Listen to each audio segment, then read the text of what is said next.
hear a number of different recordings, and you will have to answer questions on what you hear. There will be time for you to read the instructions and questions, and you will have a chance to check your work. All the recordings will be played once only. The test is in 4 parts. At the end of the test, you will be given 10 minutes to transfer your answers to an answer sheet. Now turn to part 1. You are going to listen to a telephone conversation between 2 people, Hannah and her father. As you can see, there are 4 alternative answers, A, B, C, and D, for each question 1 to 5. You have to decide which alternative is the most suitable answer and circle the appropriate letter. First, you have some time to look at questions 1 to 5.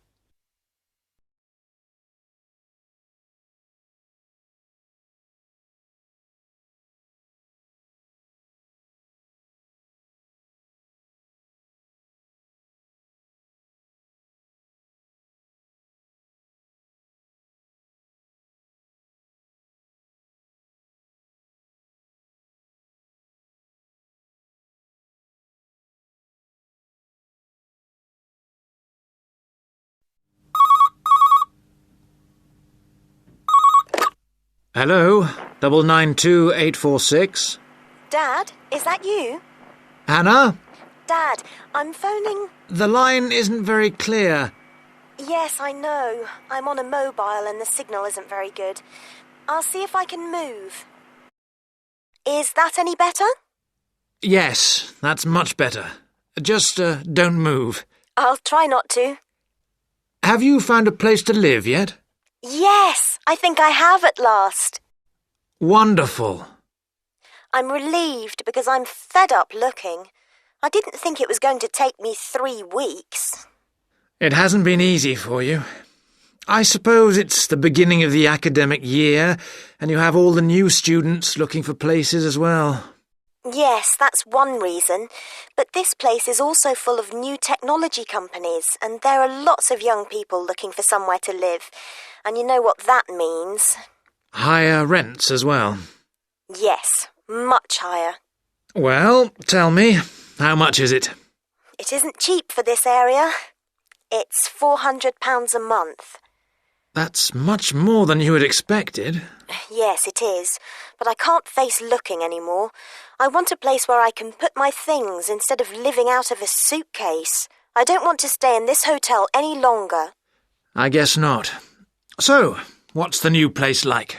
Oh, it's really, really nice. Oh, good. It's in a very quiet street. It's a 2nd-floor flat with 1 double bedroom, a large living room, kitchen and toilet and bathroom. Sounds very nice.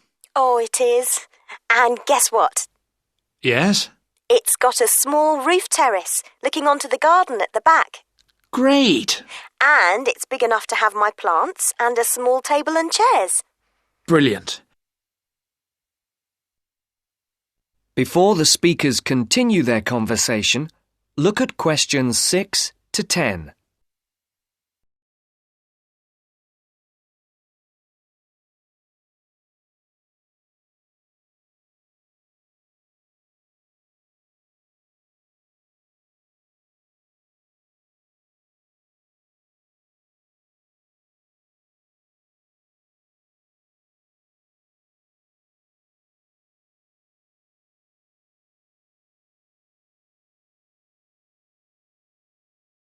Now, what's the address?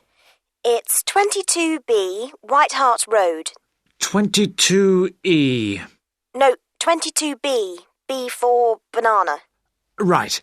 And it's White Hart Road? Yes? And the postcode? Oh, I don't think I've got it. OK. No, here it is. It's EX15 9RJ. This line is bad. Is that EX50? No, it's EX15. OK. I don't think I know the road. It's a side road, but you do know the area because it's off Garrett Lane. Oh, right. Which end? the other end from the stadium. So, it won't be too noisy then? You can still hear it from here when there's a match on. When are we going to see you? Well, I was going to come down on Friday evening after work, and then we could bring my things by van on Saturday afternoon.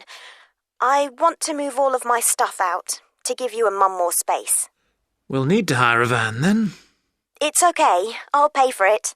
No, don't worry. It'll be a gift from your mum and me. Oh, Dad, it's okay. No, I won't hear of it. We'll pay. All right. Thanks, Dad. And if you're taking everything, we might need to hire a container lorry. Oh, Dad! I'm only joking. I know. I'll hire the van for the Saturday then. I can pick it up first thing in the morning. Right. And then return it in the evening. Are you sure you don't want to stay overnight? No, I'd best get back the same day. You know what your mum's like. She'll only worry.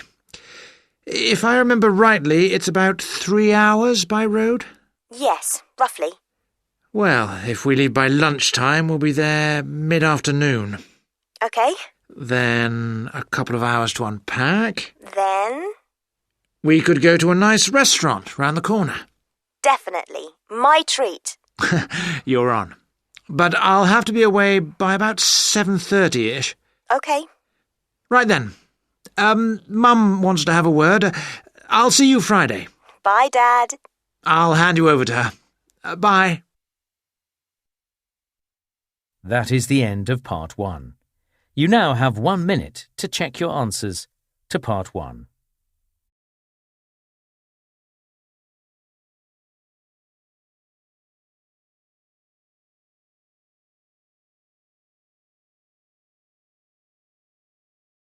Part 2. You are going to hear a news broadcast about proposed developments in a local area and about a local college. First, look at questions 11 to 14.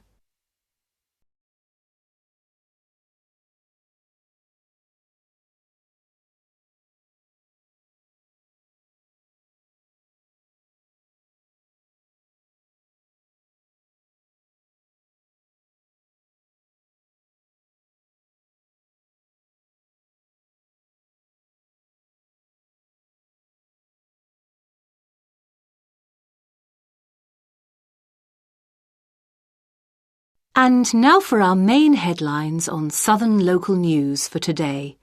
First of all, the report relating to the proposed motorway and other developments around the village of Tartlesbury was published this morning.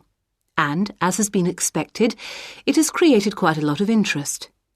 The new motorway will pass along the north side of the village, crossing the River Team less than half a kilometre from the well-known beauty spot, Streve Ford, to the northeast of the village. The motorway will cut the village off from the ford, where many children play. But that is not the end of it. There are also plans to build 1,000 houses on farmland west of the village. And on top of that, there are proposals to build an industrial estate for new technology companies on the site of the old steelworks on the edge of the village. A new centre with a swimming pool and a very wide range of sports facilities and a large supermarket with other shops are also planned next to the housing estate. Before the broadcast continues, look at questions 15 to 20.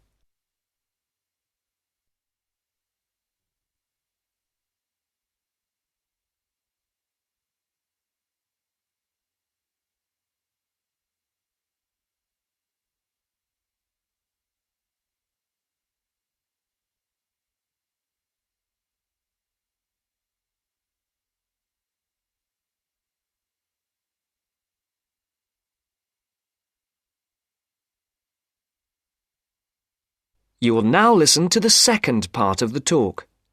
Mr. Jones, a local farmer we spoke to early today, is strongly against the plans. But the local council is pushing for them to be adopted in full. They say that new housing is needed in the area and that it is an opportunity to take advantage of government grants for setting up new technology developments. The Mayor, Mr. Fun, says, "We must make every effort to do our part for the economy of the country and for the local people. This is a golden opportunity to put Tartlesbury on the map." Reactions to Mr. Fun's comments have been quick to come. Surprisingly, when we contacted the spokesman of the local conservation group, he was very much for the planned developments. But not all the local groups support the scheme. And, unlike the Mayor, the local MP, Mrs. Wright, is very much against the planned developments. Mr. Khan, a local shopkeeper, had this to say: "People are absolutely horrified at what is being proposed here. This is just a chance for some people to make money quickly. But I can assure you that if they think that local people are going to be a walkover, they have another think coming. Of course, we welcome the jobs that the new technology park will bring, but we feel that the large increase in housing and the proposed motorway will destroy the character of the area." I think this is a debate that is going to run on for quite some time, and we here on Local News will keep you informed. And now for something quite different. This year's exam results have just come out, and there are a lot of happy faces out there. It would seem that the number of young people going on to university from the local college in Upton, which is not far from Tartlesbury, has increased by 25% this year. All those who have applied to go to university or into teacher training colleges have found places. This is the first time that there has been a 100% success rate at the college. We spoke earlier to the principal of the college, who said she was very proud of all those who had achieved their aims, and she wished them every success in the future. There will be another news bulletin at 11 p.m. And for now, it's back to more music from around the world. That is the end of Part 2. You now have half a minute to check your answers to Part 2.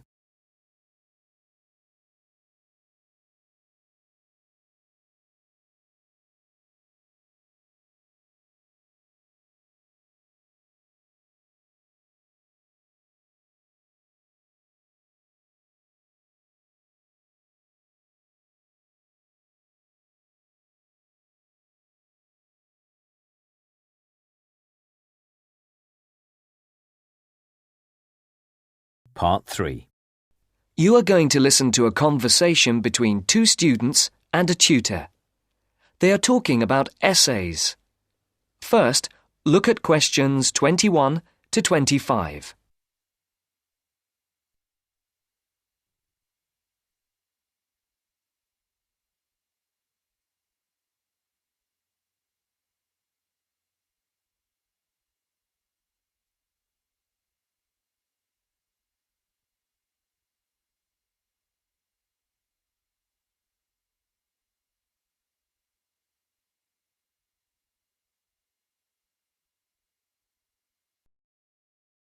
So, Pamela, here's your essay. And, Carl, you've already got yours back. Anything you want to ask or any comments? Can you just go over again for us how the marks for our essays go towards our final grade? Well, over the year, you're meant to write 5 main essays for this course. Yes. And each essay's marked out of 20, which gives you a total of 100 marks. Yes. This coursework makes up 50% of your marks for the year, with the other 50% coming from the written exam. Right. So the 5 essays contribute to 50% of our final grade for the year? Yes. You gave me 18 out of 20 for this essay, which gives me a total of 9% towards my final grade for the year. And I wanted to... And with 14 for this one, I've got 7%. Yes, Pamela. Does that clarify it? Yes. Yes. We did have it explained to us at the beginning of the course. When? In the first tutorial. OK, I think we'd better move on now. About your last essay, have either of you any questions or comments? Before the conversation continues, look at questions 26 to 30.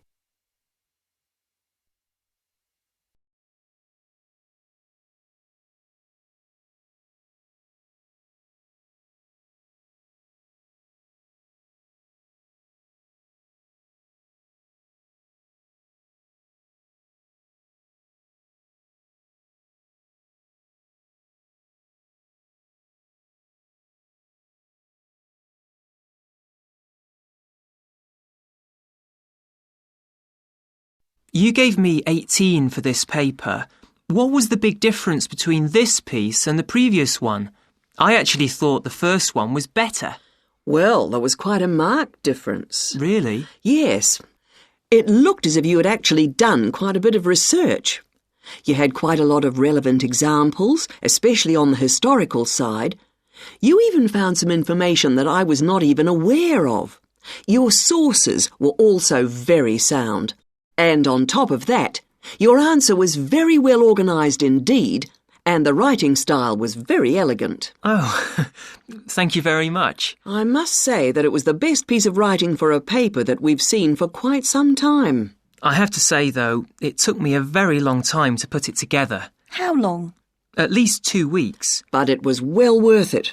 Can I just ask you if it's possible to rewrite the first essay of the term? It's really brought my average down. I'm sorry, but it's impossible. Is there no way to do it? I'm afraid not. OK, right. I'll just have to try to do better than average on the others. And Pamela? Well, to be honest, on the whole, I'm happy with my marks. Again, your research was very good. And you gave quite a long list of source material, which was very good.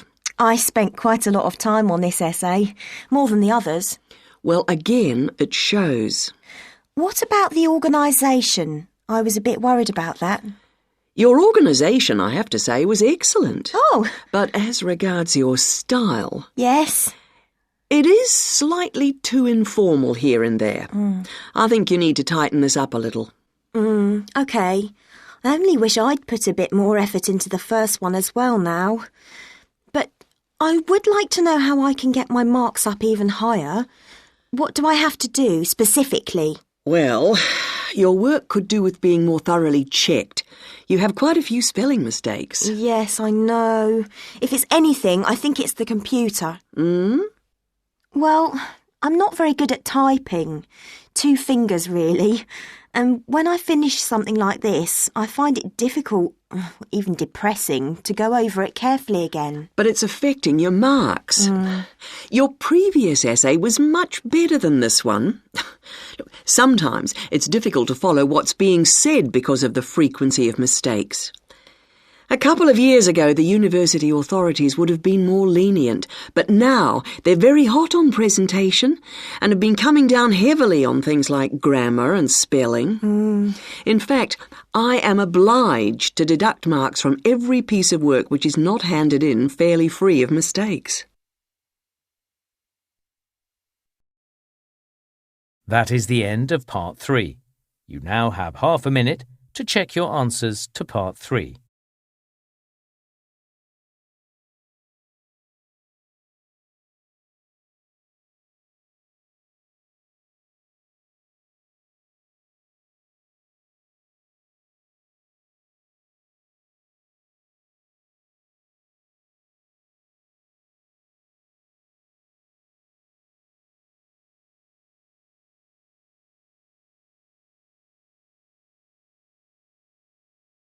Listening, Part 4. You are going to hear a lecture on life at work, which is being given as part of a series of lectures on productivity and work practices. First, look at questions 31 to 35.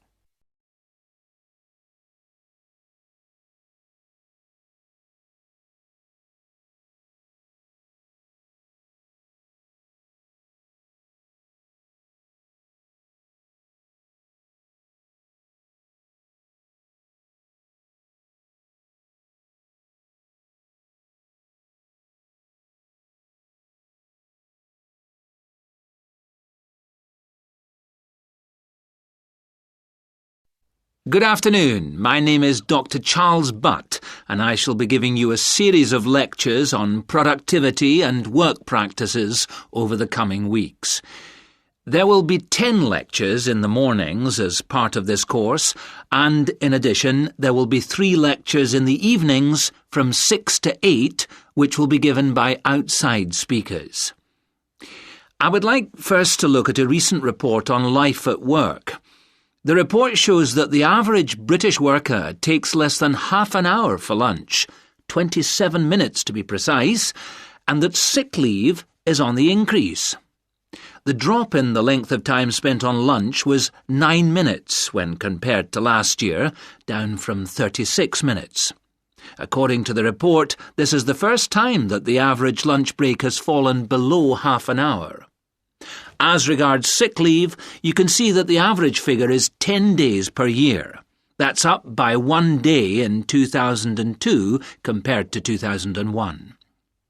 While physical illness was given as the most common reason for absence in the case of non-manual workers, stress was the most common cause of long-term absence.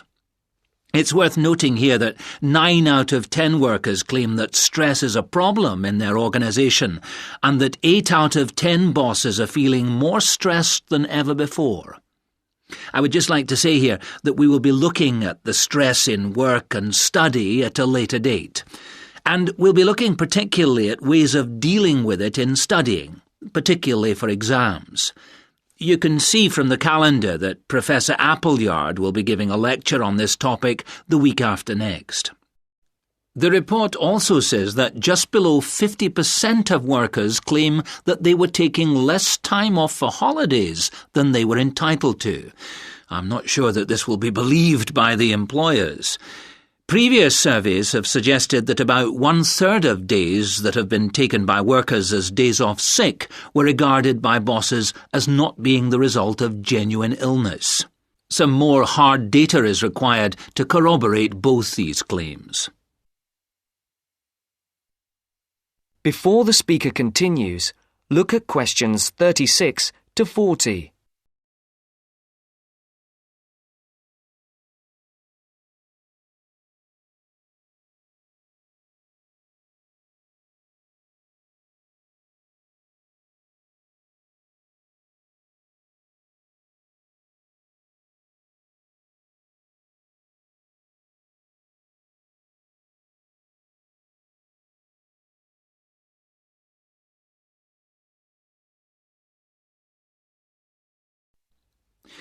All this suggests that employers are driving their workers too hard.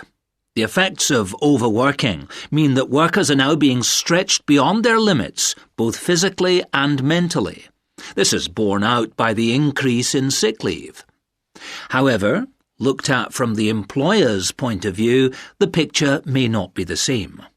Employers say that workers protest too much, but bearing in mind the data about the number of bosses feeling much more stress than before, we need to think about this carefully. It's interesting to note that productivity has gone up in many areas of industry.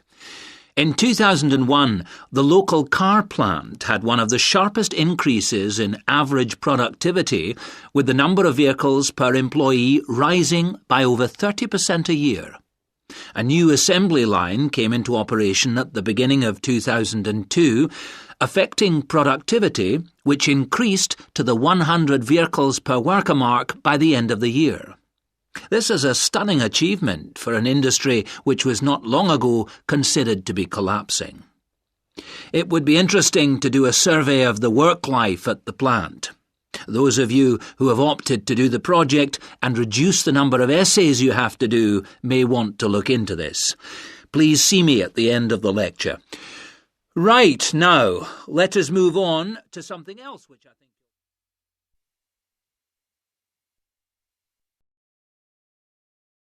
That is the end of Part 4. You now have 1 minute to check your answers to Part 4.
That is the end of the listening test.